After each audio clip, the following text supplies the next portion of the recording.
మోకాళ్లలో గుజ్జును పెంచి నొప్పిని తగ్గించి సర్జరీని దూరం చేసే ఫ్రీడమ్ వాక్. ఆంధ్రప్రదేశ్ ఎన్నికల్లో ఎవరు గెలుస్తారు? ఓటింగ్ సరళి ఎలా ఉంది? ఏ పార్టీ గెలవబోతోంది? ప్రజలు ఎవరికి పట్టం కట్టబోతున్నారు? ఏపీలో సంక్షేమానికి జనాలు జై కొట్టారా? అభివృద్ధికి ఓటేశారా? ఈసారి ఓటరు నాడి ఎలా ఉంది? ఏ పార్టీకి ఎన్ని సీట్లు వస్తాయంటూ పోలింగ్ నాటి నుంచి ఒకటే ఉత్కంఠ. అయితే ఆ ఉత్కంఠకు ఎగ్జిట్ పోల్స్ తెరదించాయి. పార్టీలతో పాటు ప్రజలు ఎదురు చూస్తున్న ఎగ్జిట్ పోల్స్ రానే వచ్చాయి. ఏపీ అసెంబ్లీ, లోక్సభ ఎన్నికలతో పాటు తెలంగాణ లోక్సభ, దేశవ్యాప్తంగా జరిగిన సార్వత్రిక ఎన్నికలకు సంబంధించి ఎగ్జిట్ పోల్స్ ను ఓసారి చూద్దాం. ఏపీలో టీడీపీ కూటమి అధికారంలోకి వస్తుందని రైస్ ఎగ్జిట్ పోల్ వెల్లడించింది. కూటమికి 113 నుంచి 122 సీట్లు వస్తాయని తెలిపింది. వైసీపీ పార్టీకి 48 నుంచి 60 సీట్లు గెలుస్తాయని అంచనా వేసింది. ఇక కాంగ్రెస్ ఖాతా తెరవదని పేర్కొంది. రైస్ ఎగ్జిట్ పోల్ ప్రకారం ఏపీలో కూటమి పార్టీ అధికారంలోకి వస్తుందని అంచనా వేసింది.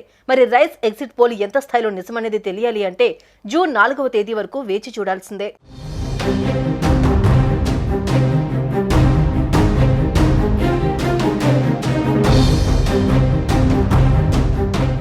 లోక్సభ స్థానాల విషయానికొస్తే రైస్ ఎగ్జిట్ పోల్ సర్వే ప్రకారం టీడీపీ కూటమికి 17 నుంచి 20 స్థానాలు వస్తాయని చెప్పింది. ఇక వైసీపీ ఈసారి 7 నుంచి 10 స్థానాలకే పరిమితమవుతుందని పేర్కొంది. కాంగ్రెస్ ఈ ఎన్నికల్లో ఒక్క సీటు కూడా గెలవదని పేర్కొంది.